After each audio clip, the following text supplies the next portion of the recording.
à tous, c'est Louisa, bienvenue dans Unlocked, l'émission qui décrypte les entreprises. Aujourd'hui, je reçois Romain et Clarent de chez Obey et on va parler de leurs opportunités de stage. Mais avant toute chose, on va passer au Pitch Me That.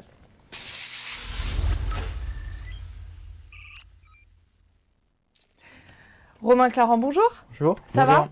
Ouais, ça va très bien. Ça va bien. Alors, Romain, tu es tech lead, ouais. C'est ça, au sein d'Obey. Tu vas nous parler de ton expérience puisque tu as commencé en tant que stagiaire et maintenant Tout à fait, tu es un membre à part entière.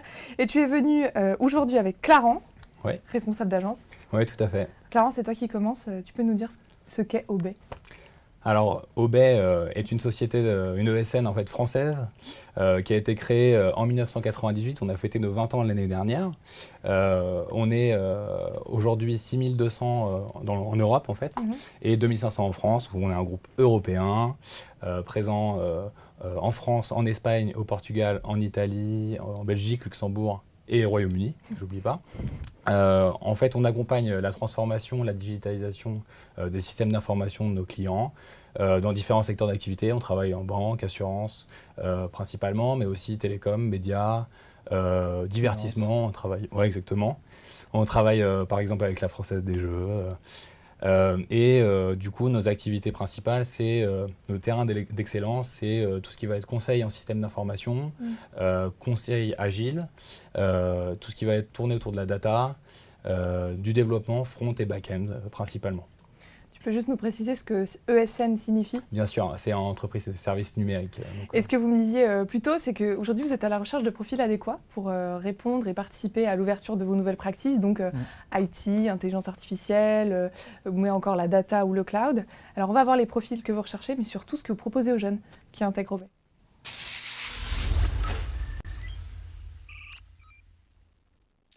Alors, est-ce que vous êtes à la recherche d'un diplôme, d'un profil ou d'une formation en particulier? Non. Non, alors on recherche des profils soit de type diplôme école d'ingénieur ou université, ou alors sur des côtés un peu plus métiers, on peut avoir aussi des écoles de commerce. Et après, bon, si tu veux développer un petit peu les types c'est tout type d'école et tout type d'université? Ah oui, tout à fait. Nous, on recherche aussi bien un diplôme, mais aussi des personnalités, des talents. Donc on ne va pas se limiter seulement à un diplôme.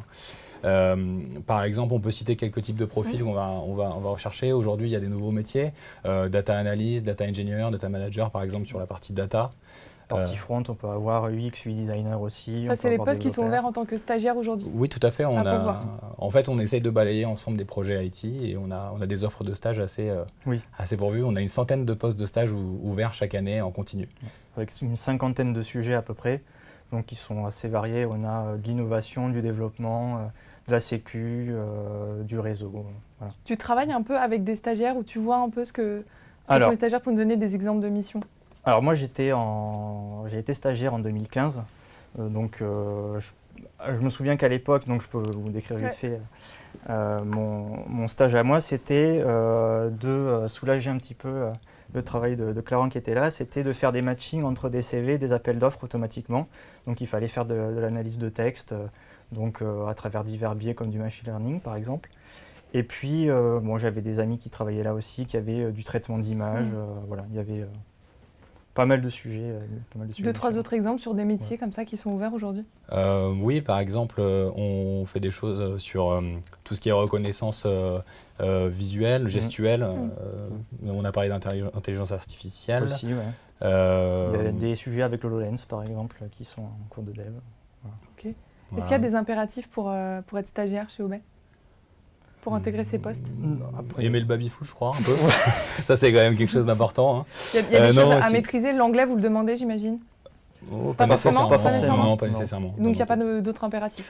Disons qu'on cherche des personnes qui sont motivées. En fait, on a un catalogue de projets et de stages qui sont vraiment qui est très varié.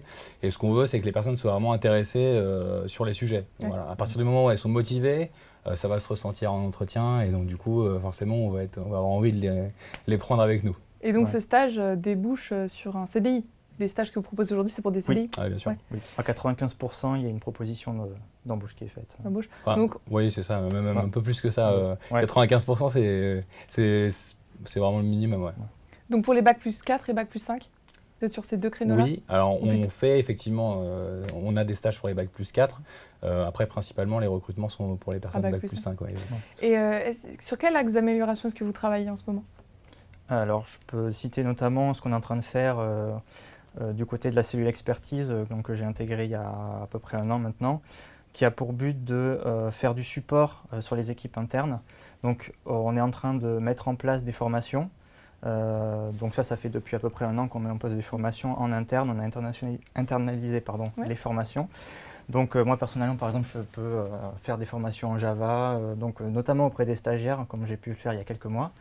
Et puis il y a beaucoup de sujets qui sont en train d'arriver. Il y a de l'Angular, il y a du Cloud DevOps, il y a du React, il y a la WS. Il y a plein de sujets qui arrivent parce qu'on a à cœur de former les gens, de les faire monter en compétences au sein d'OB. Et voilà, c'est aussi quelque chose que j'ai pu voir dans mon propre parcours, c'est que voilà, j'ai intégré la société, j'étais stagiaire, je suis après arrivé en tant que développeur, et puis au fur et à mesure on m'a fourni, permis de développer certaines compétences, on m'a donné des responsabilités. Donc comme tu l'as dit au début, je suis maintenant lead tech sur plusieurs projets, et puis je fais partie de la cellule expertise. Donc tout ça fait qu'on peut monter en compétences. Et on peut même après, j'ai peu d'expérience encore dans la boîte, ça fait juste 4 ans que je suis sorti d'école, mais je ne m'imaginais pas trop… avoir autant de missions? Voilà, à mon âge, je me disais, bon, auprès de 3-4 ans d'expérience, je me suis dit, je serais peut-être développeur senior, mais finalement, en fait, j'ai un panel d'activités qui est assez large, et je trouve que c'est quand on est stagiaire et quand on cherche un emploi, c'est important de trouver un job où on se dit je peux évoluer dans mon poste, je peux évoluer dans le panel d'activités que je peux faire et pas forcément rester cantonné à quelque chose de… Et tu parlais de la montée en compétences, pas des formations, il y a autre chose pour accompagner justement cette montée en compétences? Alors bien sûr, je prends la main. Je t'en prie. Non, mais je voulais préciser quelque chose sur les stages. Chaque stagiaire est accompagné avec un tuteur. Mais aussi, on essaye de mettre en place un système de parrainage avec des consultants un petit peu plus expérimentés qui sont parfois passés d'ailleurs par le stage et qui vont aider au quotidien, en support si besoin, le stagiaire pour tout type de questions qu'il pourrait avoir au sein de la boîte. Et ça, je pense que c'est un vrai plus. On a aussi une cellule d'écoute chez OB. C'est quoi une cellule d'écoute? Alors une cellule d'écoute, c'est si vous rencontrez quelques problèmes qui soient lors d'un projet, sur une mission, on prend du temps pour vous aider, vous écouter et vous proposer des solutions. Ça peut être aussi une cellule d'accompagnement de carrière. Vous pensez à une reconversion, vous avez envie de faire d'autres choses, on peut vous écouter, vous proposer d'autres choses. Et ça, on le demande quand on veut, cette cellule d'écoute. Tout à fait. C'est quand on veut. Et la fourchette salariale, alors, elle est de combien? Non, ça dépend des profils. Ton salaire, je pense. 50K brut. Non, pardon. Non, mais je pense que c'est autour de… Alors ça dépend mais pour un profil junior, c'est autour de 36-44K brut. En CDI? Oui, tout à fait. Sur les profils techniques, après, effectivement, ça dépend du diplôme, du profil. Ça. Ok. Comment ça se passe, la flexibilité au travail, en termes d'horaire, d'organisation de travail? Est-ce qu'ils sont libres? Alors, je peux en parler personnellement. Moi, c'est plutôt libre. C'est-à-dire que tu choisis tes horaires? Alors, il y a quand même des plages qui sont définies. On peut arriver… le tout, de manière générale, c'est de faire son taf et de respecter les termes du contrat et de faire le travail pour lequel on est payé. Mais il n'y a pas… je sens pas vraiment… qu'on est derrière toi. Voilà, qu'on est derrière moi, t'es arrivé à telle heure, voilà. C'est 9h, 19h, 9h, 18h, c'est globalement moi, c'est plutôt 9h30 et puis après le soir. En fonction du travail. Ça dépend. Voilà. Et vous êtes en flex office ou pas? Vous êtes ouais? Oui, tout à fait. On a des plateaux. Donc en fait, comme il y a beaucoup de projets qui sont en agile, on a mis en place le flex office avec des plateaux, des open space voilà. Et d'autres actions, d'autres choses qui sont mises en place pour participer justement à cet équilibre vie pro, vie perso? Tu veux parler des locaux un petit peu? On en parlera tout à l'heure avec les photos, je crois. Mais, on se garde ça pour la fin? Ouais, on va se garder ça pour la fin. Ok, on se garde ça pour la fin. Bon, je vous ai posé plein de questions, mais je ne suis pas la seule. On est allé sonder les étudiants et si vous êtes prêts, on va répondre à leurs questions. C'est parti.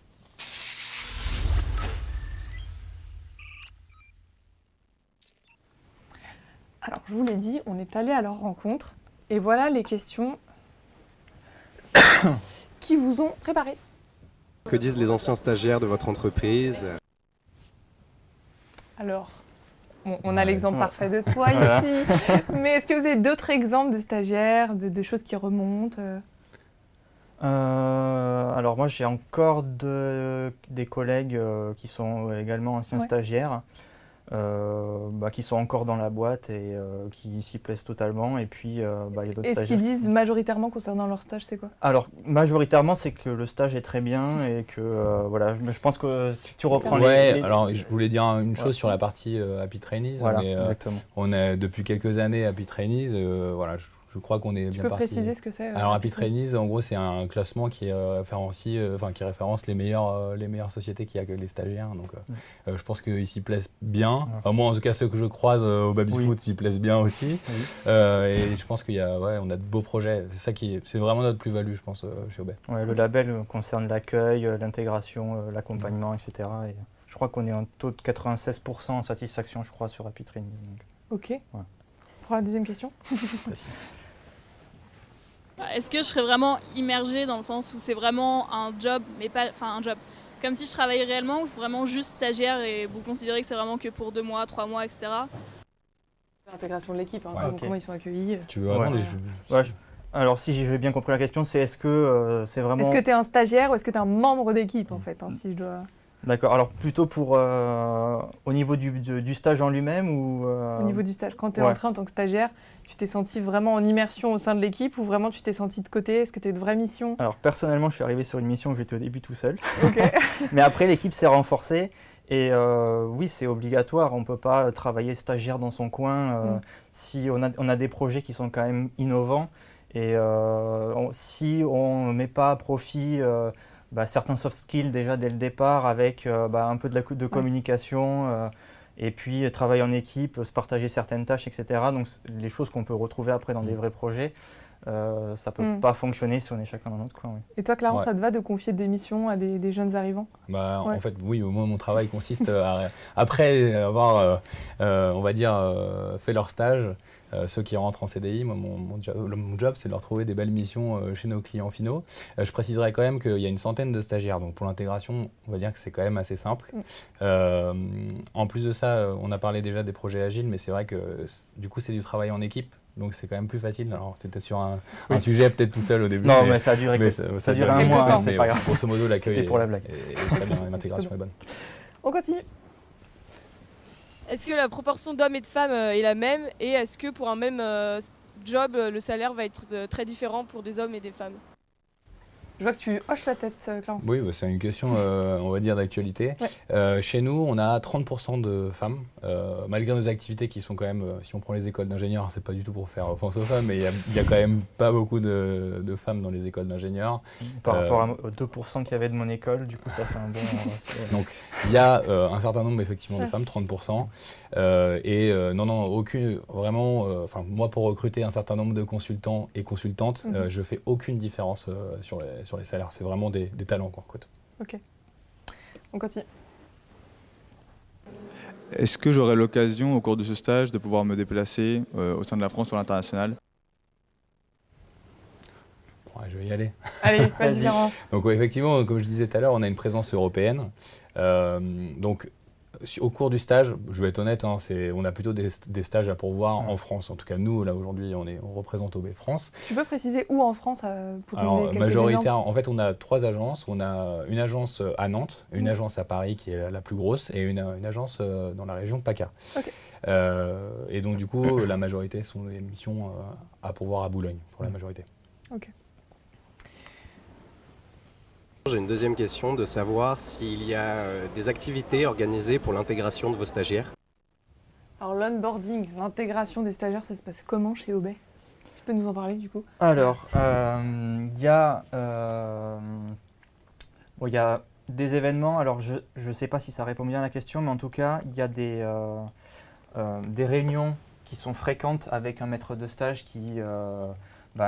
au départ déjà explique le sujet et après permet de nous orienter aussi sur des pistes pour faire avancer le sujet. Et puis on a on peut avoir des repas, des déjeuners avec des responsables de business unit d'OB. Ça c'est plutôt pour la suite, pour l'orientation après, pour savoir en fonction de nos goûts, de voilà, ce qu'on a envie de faire pour la suite, on peut être aussi orienté par la suite.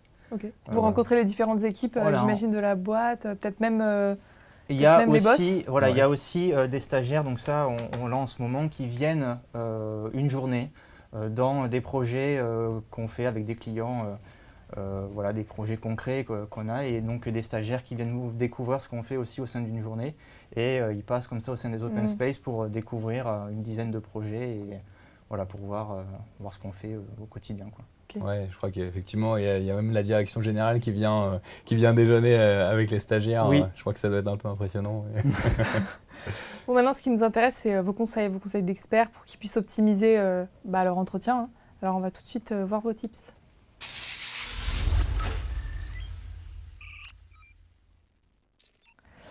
Alors, quels sont vos conseils concernant la filière à suivre pour intégrer OBE? Est-ce que vous, il y a une filière à privilégier? Qu'est-ce que tu Une entends filière par là? d'études, je ne sais pas s'il y a une université plutôt qu'une autre, un parcours, un cursus plutôt qu'un autre? Non, pour vous, tout est... Non, enfin, vraiment, on étudie toutes les candidatures. On en parlait, vraiment, c'est l'intérêt des personnes sur les sujets. Voilà.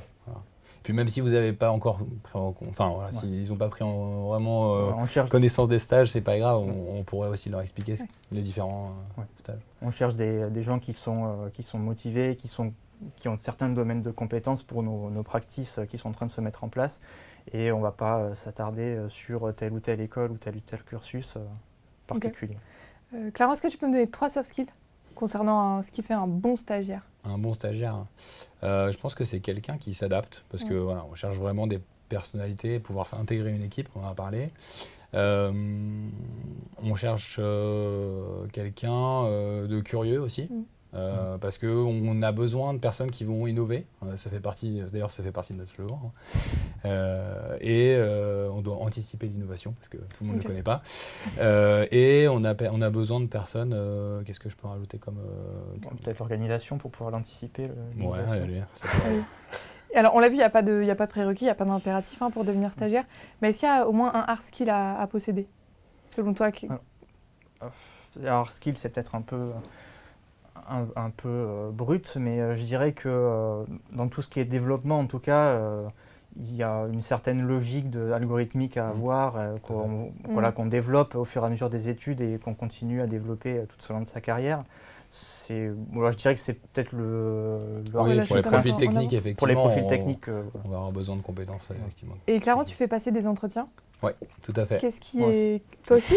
Ok, qu'est-ce qui catch chez un candidat? Qu'est-ce qui vous saute aux yeux et vous puissiez vous dire, ok, lui, il sera bien pour OBE? Je te laisse commencer, si tu veux.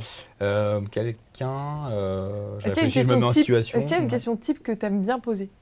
Souvent, les recruteurs ont des questions comme ça à eux qu'ils aiment bien poser. Moi, j'ai une phrase, en fait, au moment de demander à la personne de se présenter, j'aime bien lui dire, moi, j'ai besoin de comprendre ce que tu as fait, mais surtout ce que tu veux faire maintenant. Donc ça, c'est vraiment c'est ma phrase. Okay. Et moi, de mon côté...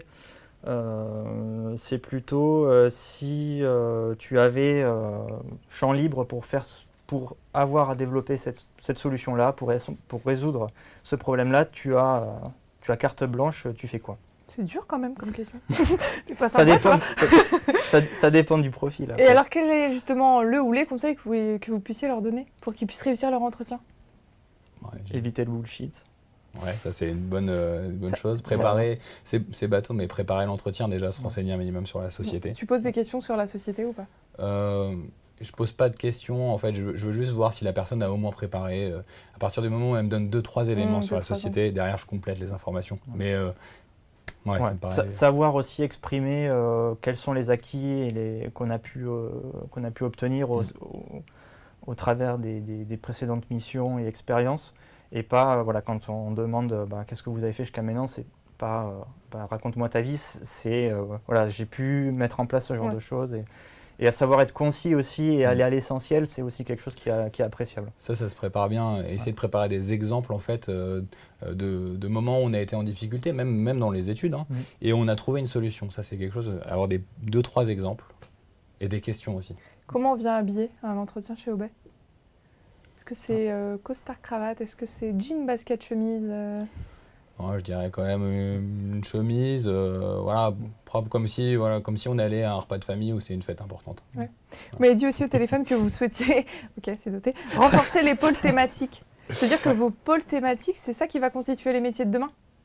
Vos pôles thématiques, vous m'avez dit IT, data, DevOps, cloud, ça fait partie des métiers de demain? Ça fait partie des métiers de demain, ouais. Effectivement, nous, on veut vraiment répondre aux futurs besoins de nos clients se transforment, se digitalisent, et donc nous on essaye de prendre ce pas-là aussi, d'être en amont là-dessus, et notre job ça va être de former les personnes qui vont répondre aux besoins de nos clients de demain. Donc oui. Dans les exemples que tu as cités, je rajouterais cybersécurité et cloud DevOps, voilà, pour ceux qui sont intéressés pour le sujet. Tout est complet. Ouais. Là ça va être votre moment carte blanche, alors à vous de nous convaincre d'intégrer Obey. Là on va voir les photos, on voit ça tout de suite.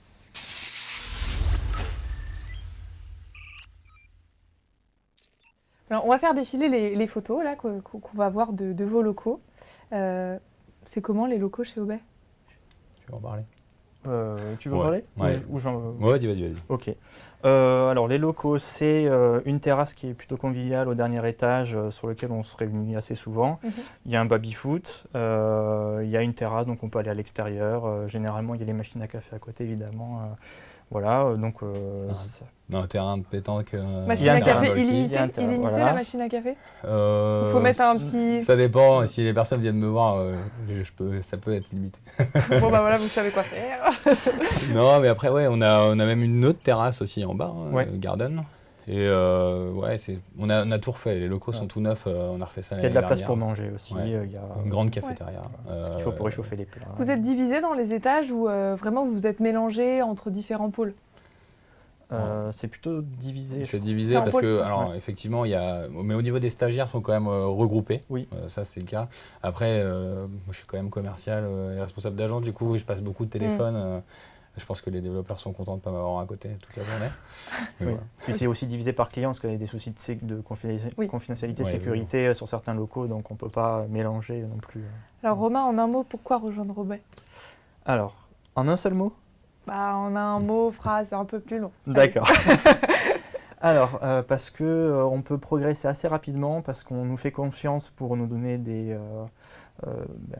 responsabilités sur des sujets, qu'on n'est pas lâché dans la nature et qu'il y a des gens, que ce soit au niveau technique ou au niveau de nos chefs, managers, etc., qui nous suivent, qui font attention à effectivement ce que nous on veut, et bon, dans la mesure du possible évidemment, mais on peut progresser, on peut aller dans la direction qu'on veut, et puis on peut voir des sujets variés et diversifier ses activités comme je le fais actuellement. Et voilà, comme je l'ai dit tout à l'heure, je n'espérais pas progresser autant, et j'en suis le premier surpris et agréablement surpris, et donc c'est pour ça que je conseille Obey, évidemment. Clarence. Pourquoi rejoindre Obey? Parce qu'on en a parlé au niveau des sujets de stage, parce que c'est l'objet aujourd'hui, et même pour les personnes qui souhaiteraient nous rejoindre en CDI, on travaille avec un certain nombre de grands clients, grands comptes, sur des gros projets importants, aussi avec des startups, cotées en bourse par exemple. Et puis surtout, on a des événements réguliers aussi. Et on n'oublie pas que le mercredi 25 septembre, vous avez une job party. Alors c'est quoi cette job party? L'idée en fait c'est de venir rencontrer des personnes qui sont extérieures d'Obey, viennent rencontrer des personnes d'Obey. Donc c'est la semaine prochaine dans un lieu sympa à Paris. Et ça se passe où à Paris? Donc le nom m'échappe. Mais on peut retrouver toutes les infos sur votre LinkedIn, sur votre site également. Et sur Job Teaser aussi, je crois. Et sur Job Teaser aussi. Je serai présent pour... Tu seras là? Voilà. Ok. Demander Romain tout de suite. Clarence, tu seras là? Oui, c'est fort possible que je sois là aussi. Allez vite vers eux, leur déposer leur CV. Merci beaucoup à tous les deux. Merci beaucoup d'avoir donné tous ces tips. Ça donne bien envie en tout cas. Si vous avez envie de devenir stagiaire chez Obey, vous pouvez aller postuler sur LinkedIn ou encore sur jobteaser.com. N'oubliez pas que le mercredi 25, quelque part dans Paris, il y aura la job party avec Clarence et Romain. Encore merci à tous les deux. À très vite. Beaucoup. Et puis chez vous, comme d'habitude, je vous donne rendez-vous très vite pour un nouveau live.